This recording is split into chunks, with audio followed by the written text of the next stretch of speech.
Hi friends, welcome back to my channel. ఈరోజు మీకు ఈ సీరియల్లో ఏం జరిగిందో తెలుసుకోవాలి అనుకుంటున్నారా? అయితే వెంటనే మనం సీరియల్లోకి వెళ్ళిపోదాం. ఇంకా రాజ్తో మాట్లాడుతున్న అపర్ణకి ఊహించని షాకే ఎదురవుతుంది.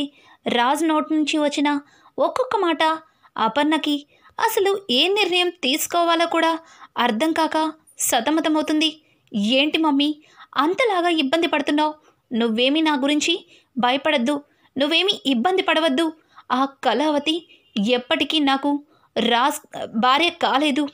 ఈ రాజ్కి తను ఎప్పుడు భార్య కానే కాదు అని అంటూ ఉంటే, మరి తనతో అంత క్లోజ్గా ఉంటున్నావు కదా, తను నీ మీద ఎన్నో ఆశలు పెట్టుకుంటుంది.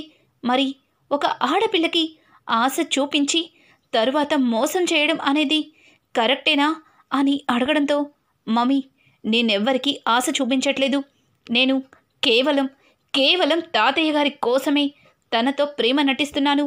అది తనకి కూడా తెలుసు. తను నా మీద ఆశలు పెట్టుకుంటుంది అంటే అది తనిష్టం, నాకు సంబంధం లేదు. నాకైతే ఆ కళావతి ఏమాత్రం కూడా ఇష్టం లేదు అని చెప్పి రాజ్ గట్టిగా అపర్ణకైతే చెబుతాడు. కానీ అపర్ణ, రాజ్ నువ్వు ఆలోచిస్తుంది కరెక్ట్గాని నీకు కనిపిస్తుందా అని అడగడంతో, అదేంటి మమ్మీ అలా మాట్లాడుతున్నావు? నేను మాట్లాడేది నీకు కరెక్ట్గా అనిపించట్లేదా? చెప్పు మమ్మీ చెప్పు అని అడగడంతో, చూడు రాజ్, నువ్విప్పుడు చిన్నపిల్లాడివేమీ కాదు, ఒక పెద్ద కంపెనీ ఎండీవి. అలాగే నీ కింద ఎంతోమంది నువ్వు ఆలోచించే పొజిషన్లో ఉన్నావు. అట్లాంటి నీకు నేను ఏం చెప్తాను చెప్పు? నువ్వేమైనా చిన్నపిల్లాడివా? కొట్టి నీకు భయపెట్టడానికి అంతా తెలిసిన వాడివి. నువ్విలా మాట్లాడుతుంటే నాకు అసలు ఏమీ పాల్పోవట్లేదు అని అపర్ణ మాట్లాడుతూ ఉంటే, ఇక ఇద్దరు కూడా శ్వేత గురించి అలాగే కావ్య గురించి మాట్లాడుకుంటూ ఉంటారు. ఇంతలో కావ్య వస్తుంది. కావ్య అయితే వాళ్ళిద్దరి మాటల్ని అలాగే వింటూ ఒక్కసారిగా షాక్ అయిపోతుంది. కావ్య అలా షాక్ అయిపోవడాన్ని ధాన్యలక్ష్మి చూస్తుంది. అమ్మా కావ్య, ఏంటమ్మా ఏమైంది? ఒక్కసారిగా అలా బిగుసుకుపోయావు, ఏం జరిగింది అని అనడంతో, ఒక్కసారి అటు చూడండి అత్తయ్య అని ఇక అపర్ణ అలాగే రాజ్లిద్దరిని చూపిస్తుంది. వాళ్ళిద్దరూ కూడా రాజ్ చేసేది తప్పని, అలాగే తను పెళ్లి చేసుకున్న భార్యని మోసం చేయకూడదని అపర్ణ రాజ్కి చెబుతూ ఉండగా రాజ్ అస్సలు వినడు. ఇద్దరి మధ్యలో ఒక చిన్న ఘర్షణే మొదలవుతుంది. అది చూసిన కావ్య ఆశ్చర్యపోతుంది. అంతేగాని వాళ్ళ మాటలు విని కాదు. ఇంకా అలాగే ధాన్యలక్ష్మి కూడా, ఇదేంటమ్మా ఎప్పుడు వీళ్ళిద్దరూ ఒకటే మాట మీద ఉండేవాళ్ళు ఇలా ఒకరికొకరు పోట్లాడుకుంటున్నారు, మా రుద్రాని రాహుల్లాగా. లేదు ఏదో జరిగింది అని చెప్పి ధాన్యలక్ష్మి ముందడుగు వేసి అక్క అని పిలవడంతో ఇక వెంటనే ఇద్దరు కూడా సైలెంట్ అయిపోతారు. ఏమైందక్క, రాజ్కి వార్నింగ్ ఇస్తున్నావు అని అనడంతో, నేనేం వార్నింగ్ ఇచ్చాను ధాన్యలక్ష్మి, ఏవో చెబుతున్నాను అంతే అనుకుంటూ అక్కడి నుంచి అపర్ణ రాజ్ వైపు సీరియస్గా చూస్తూ వెళ్ళిపోతుంది. ఇక రాజ్ కూడా తడబడుతూ, ఏంటి పిన్ని, నేనేమన్నా రాహుల్నా ఏంటి, మమ్మీ రుద్రానినా ఏంటి, మాకు వార్నింగ్ ఇవ్వడానికి? అదేమీ లేదు, అదే మన కళ్యాణ్ గారి పెళ్లి గురించి ఆ మమ్మీ ఎలా చేయాలి ఏంటి అని నాకు నచ్చ చెప్తున్నారు అని చెప్పి ఇక రాజ్ అయితే తడబడుతూ ఇక అక్కడి నుంచి వెళ్ళిపోతాడు. ధాన్యలక్ష్మి, కళ్యాణ్ పెళ్లి గురించి వీళ్ళు ఇంత సీరియస్గా డిస్కషన్ చేసుకోవాలా, నాకేం అర్థం కావట్లేదు అని అంటూ ఉంటే, ఇంతలో అక్కడికి కావ్య అయితే వస్తుంది. ఏమీ లేదులే అత్తయ్య, మీరేమీ కంగారు పడకండి. ఆయన నార్మల్గా మాట్లాడినా సీరియస్గా మాట్లాడినా ఆ ఫేస్ ఒకేలా ఉంటుందిలే, ఆ ఫేస్లో నవ్వు చాలా తక్కువగా వస్తుందిలే, మీరు కంగారు పడకండి అని చెప్పి ధాన్యలక్ష్మిని అయితే అక్కడి నుంచి తీసుకుని వెళ్ళిపోతుంది. కానీ ఒక విధంగా రాజ్ చేసే పనులు, రాజ్లో మార్పులు అన్నీ కూడా కావ్యకి అనుమానాన్ని కలిగిస్తాయి. ఇక ఇక్కడ చూస్తే అనామిక వాళ్ళ ఇంట్లో అనామిక వాళ్ళ అమ్మ అనామిక, నీ పెళ్ళికి ఎక్కువ రోజులు గడువు లేదు, మరి 3 రోజుల్లో పెళ్ళి జరగబోతుంది. ముందుగా పసుపు కొట్టాలి, తరువాత మీకు నలుగు స్నానాలు చేపించాలి, పెళ్లి కూతుర్ని చెయ్యాలి, ఈ తంతులన్నీ ఉన్నాయి. ఇవి కూడా మనం అక్కడే ఉండి ఇద్దరికీ కలిసి చేపించుకుంటే మంచిది. దూరంగా ఉండే కంటే దగ్గరగా ఉండి వాళ్ళతో ఇంకొంచెం దగ్గర అవ్వడానికి అవకాశం ఉంటుంది అని చెప్పడంతో అనామిక కూడా అవును మమ్మీ, నేను కూడా కళ్యాణ్కి దగ్గరగా ఉంటే కళ్యాణ్ నాకు మరింత దగ్గర అవుతాడు.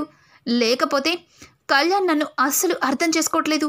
చూశారుగా నిన్న కోనేటి దగ్గర ఆ అప్పుని ఎలా సపోర్ట్ చేస్తున్నారో. అసలు అప్పు అంటే అతనికి ఎంత ఇష్టమో చూశారు కదా అని చెప్పడంతో వెంటనే అనామిక వాళ్ళ నాన్న, అమ్మా అనామిక, కళ్యాణ్కి నీ మీద ప్రేమ మాత్రమే ఉంది, కానీ ఆ అప్పు మీద నమ్మకం అలాగే తన మీద ప్రేమ రెండు ఉన్నాయి.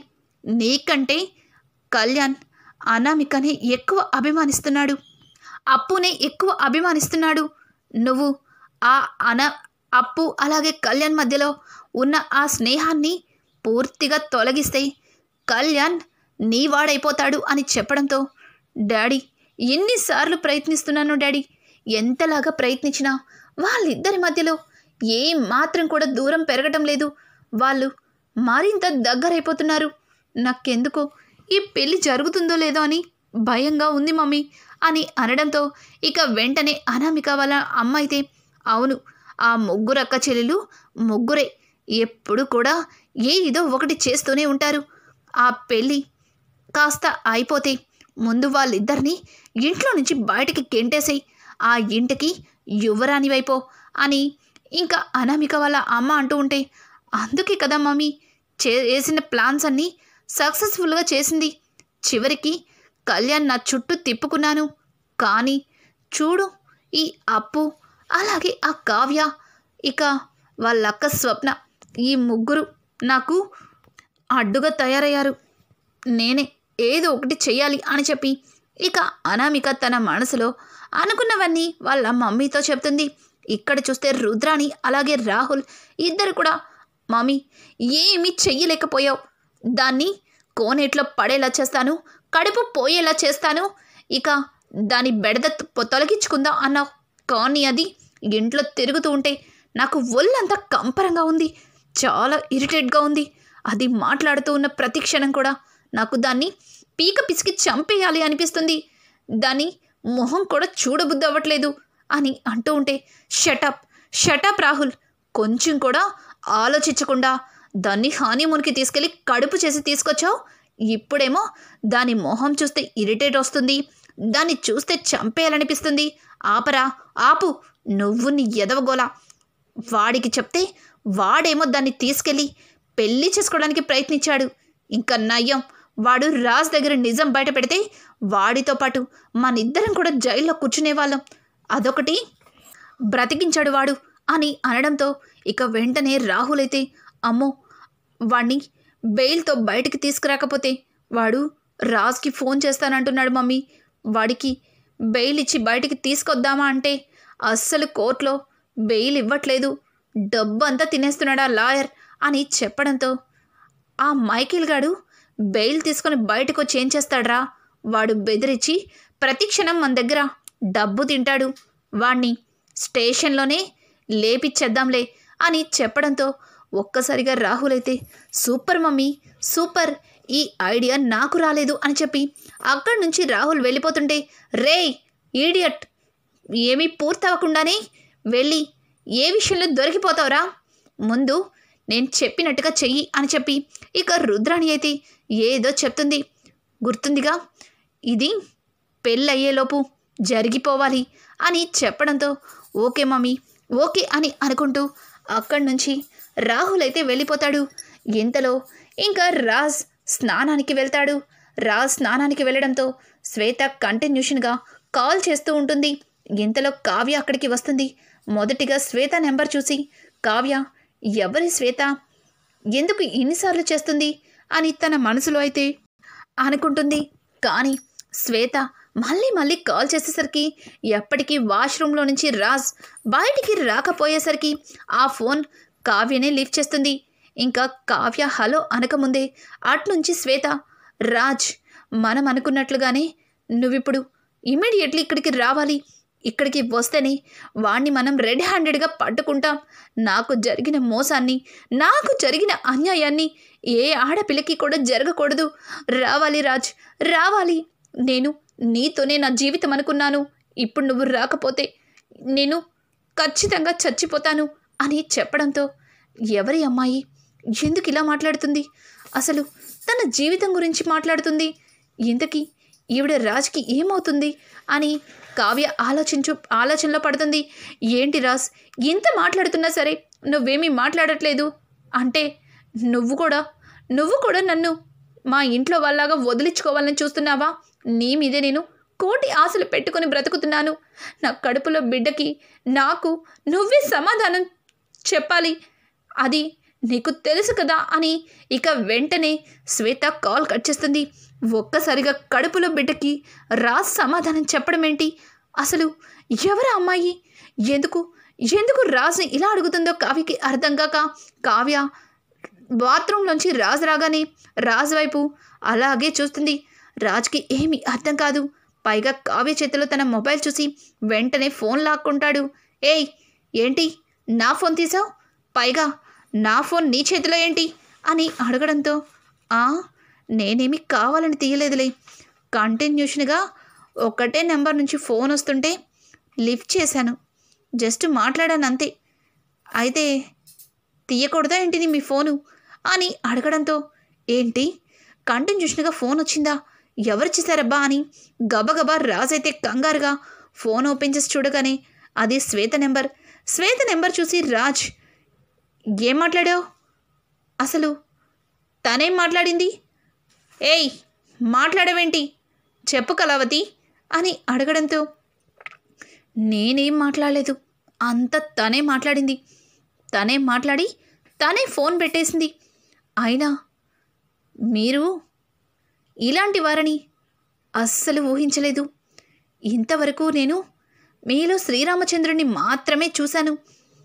కానీ మీలో రావణాసురుడున్నాడని ఇవాళే అర్థమైంది అని అనడంతో ఇక రాజైతే, ఏయ్ తింగరది, ఏం మాట్లాడుతున్నావు, నేను రావణాసురున్నా, అస్సలు కాదు, నేను రావణాసురుడైతే మరి నువ్వేంటి చెప్పు, నేనెప్పుడు శ్రీరామచంద్రుణ్ణి, నువ్వే శూర్పణఖవి అని అనడంతో, అవును నేను శూర్పణఖని ఫోన్ చేసిన శ్వేత సీత అంతే కదా అని అనడంతో, ఏంటి శ్వేత ఫోన్ చేసి మాట్లాడిందా, అయితే ఏం మాట్లాడింది చెప్తావా లేదా అని అనడంతో, మిమ్మల్ని అర్జెంటుగా రమ్మంటుంది, మీరు రాకపోతే తన జీవితం నాశనమైపోయిద్దంట, తన కడుపులో బిడ్డకి తనకి మీరే సమాధానం చెప్పాలంట, ఇంకేం చెప్పాలి, ఇంకా ఏం చెప్పాలి చెప్పండి,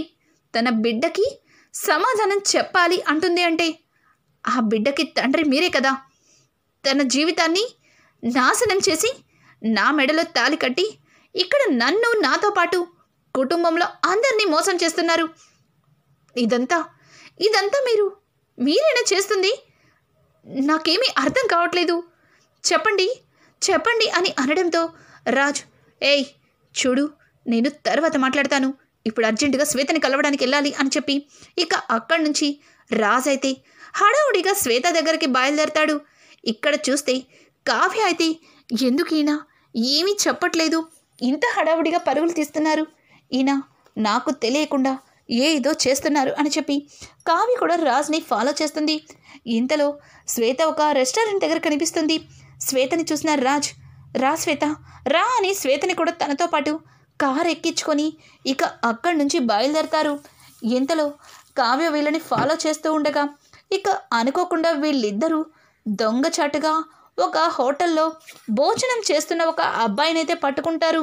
అతను ఎవరో కాదు, అరుణ్ని పట్టుకొని రాజ్ ఒక్క గుద్దు గుద్దుతాడు. వెంటనే అరుణ్కి ముక్కులో నుంచి బ్లడ్ వచ్చేస్తుంది. ఇక కావ్య పరిగెత్తుకుంటూ, ఏమండి ఏం చేస్తున్నారండి, వాడికేమైనా అయితే స్టేషన్లో కూర్చోవాలి అని అనడంతో, అవునవును వీడికేమైనా అయితే నేను స్టేషన్లో కూర్చోవడం కాదు, ఇప్పుడు వీడికి ఇలా వార్నింగ్ ఇవ్వకపోతే వీడి వల్ల ఇద్దరు ఏకంగా ఆ దేవుడికి బలవుతారు. ఇదిగో ఈ శ్వేత ఆ కడుపులో ఉన్న బిడ్డ ఇద్దరు ఇద్దరు కూడా పూర్తిగా ఆ దేవుడి దగ్గరికి వెళ్ళిపోతారు. నీకేమీ అర్థం కావట్లేదు. నువ్వు పక్కకెళ్ళు. చెప్పరా, చెప్పు. ఎందుకు ఎందుకు శ్వేతని తల్లిని చేసి ఇలా అండర్ గ్రౌండ్లో దాక్కున్నావు? పైగా స్వప్నని బెదిరించి ఎందుకు డబ్బు తీసుకున్నావు? చెప్తావా లేకపోతే ఇక్కడికిక్కడే చంపేమంటావా? చెప్పు అని చెప్పి తన పాకెట్లో నుంచి గన్ అయితే తీసి ఇక అరుణ్ తలపైన ఎక్కుపెడతాడు.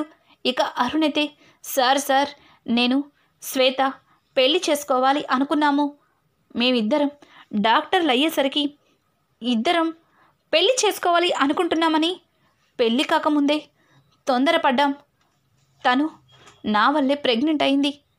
నేను హాస్పిటల్ పెట్టుకున్న తర్వాత పెళ్లి చేసుకుందామని నేనే కాస్త టైం అడిగాను. కానీ అనుకోని పరిస్థితుల్లో ఎంత ప్రయత్నించినా హాస్పిటల్ మాత్రం పెట్టుకోలేకపోతున్నాను. అదే టైంలో రాహుల్ సార్ పరిచయం అయ్యారు. అనుకోకుండా రాహుల్ సార్ స్వప్న భర్త అవడం నాకు అప్పుడే తెలిసింది. ఆయన చెప్పినట్టు చేస్తేనే నాకు హాస్పిటల్ పెట్టుకోవడానికి అవకాశం దొరుకుతుంది అని ఇక ఆయన చెప్పినట్టే చేశాను. నేను ఇదంతా కూడా కావాలని చెయ్యలేదు అని చెప్పి అరుణ్ చెప్తున్న ఒక్కొక్క నిజాన్ని విని ఇంకా రాజు అయితే షాక్ అయిపోతాడు. తను కోటీశ్వరుల ఇంటికి కోడలిగా వెళ్ళడం కోసం అబద్ధాలు చెప్పిందేమో కానీ తను క్యారెక్టర్ లేని మనిషి కాదు. తను నిప్పు సార్, నిప్పు. ఆ రాహుల్కి భార్యగా వెళ్ళడం కోసం నాతోనే తను కడుపుతో ఉన్నాను అని అబద్ధం చెప్పించిన స్వప్న ఎందుకు తప్పు చేస్తుంది సార్? నేనంటే డబ్బుకి కక్కుర్తి పడి ఇవన్నీ చేశాను.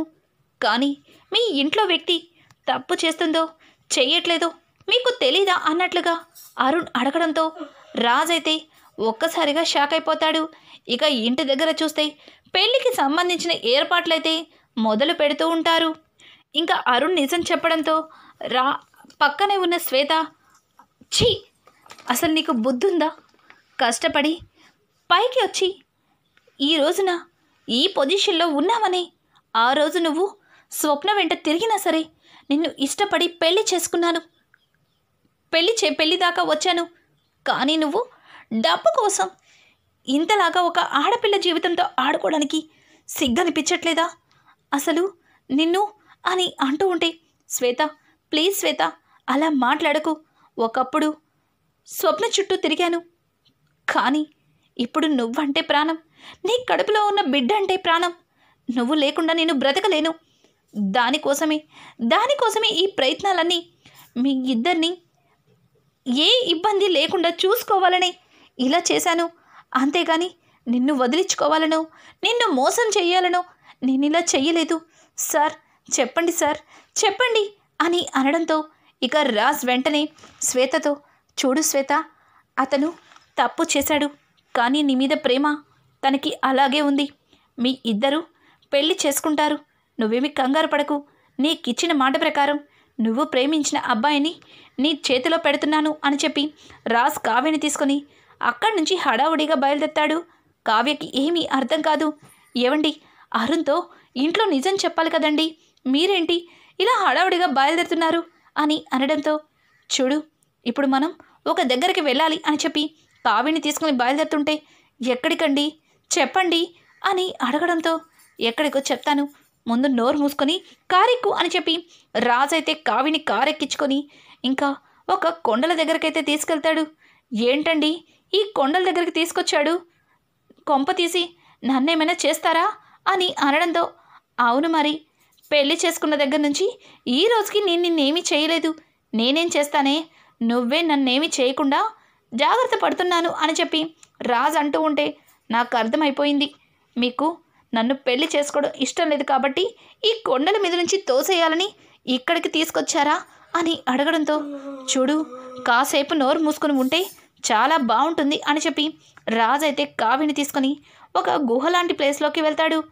ఏంటండి ఈ గుహ దగ్గరికి తీసుకొచ్చాడు, నాకు భయం వేస్తుందండి అని అనడంతో, ఏంటి నీకు భయమా? ఓ నోరేసుకొని పడిపోతావు అందరి మీద, నీకు భయమా అని చెప్పి రాజ్ అయితే కావ్య మీద కేకలు వేస్తాడు. ఇక వెంటనే లోపల నుంచి అక్క అని గట్టిగా అప్పు వాయిస్ అయితే వినిపిస్తుంది. ఏవండి, అప్పు అండి, అప్పు ఎక్కడి నుంచో అప్పు అరుస్తుందండి అని చెప్పడంతో, అవును, అందుకే నేను ఇక్కడ తీసుకొచ్చాను. అప్పుని ఎవరో కిడ్నాప్ చేశారని ఇందాకే కళ్యాణ్ నాకు ఫోన్ చేసి చెప్పాడు. అందుకే అందుకే నిన్ను హడావుడిగా తీసుకొని ఇలా వచ్చాను అని అనడంతో, ఏమండి ఆ అరుపు నాకు ఇట్నుంచే వచ్చిందండి అని అనడంతో, వెంటనే ఇద్దరు లోపలికి వెళ్ళేసరికి అక్కడ అనామిక వాళ్ళ నాన్న అయితే కనిపిస్తాడు. అనామిక వాళ్ళ నాన్న కళ్యాణ్ అలాగే అప్పు అనామికల పెళ్ళి అయ్యే వరకు కూడా ఈ అప్పుని బయటికి వదలొద్దని, అలాగే ఏమైనా ఎక్కువ చేస్తే చంపేమని అనామిక వాళ్ళ నాన్న చెప్తున్న మాటలకి రాజ్ కావ్యలు ఇద్దరు కూడా ఒక్కసారిగా ఆశ్చర్యపోతారు. ఇంతలో అక్కడికి కళ్యాణ్ కూడా వస్తాడు. కళ్యాణ్ కూడా ఆ మాటలు విని రేయ్ అనుకుంటా ముందుకు వెళ్తుంటే, ఆగు ఆగు కళ్యాణ్, కంగారు పడమాకు. మనం ఏం కంగారు పడినా సరే అక్కడ అప్పు ప్రాణాలకి ప్రమాదం. అప్పుని ఇప్పుడు మనం సేఫ్టీగా కాపాడి ఇంటికి తీసుకువెళ్ళాలి అని చెప్పి ఇక జాగ్రత్తగా అప్పుని కాపాడడానికి కావ్య ఒక విషయం అయితే చెప్తుంది. కావ్య చెప్పిన ప్లాన్ ప్రకారం అప్పుని వీళ్ళు కాపాడతారా, లేదంటే కళ్యాణ్ అనామిక మధ్యలోకి వచ్చిన అప్పుని చంపేయడానికి అనామిక వాళ్ళ నాన్న చేస్తున్న ప్రయత్నాలు సక్సెస్ అవుతాయా? రానున్న ఎపిసోడ్స్ మరింత ఇంట్రెస్టింగ్గా మారబోతున్నాయి. ఈ వీడియో కనుక మీకు నచ్చినట్టయితే లైక్ చేసి సబ్స్క్రైబ్ చేసుకోవడం మాత్రం మర్చిపోకండి. Thanks for watching. Hi friends.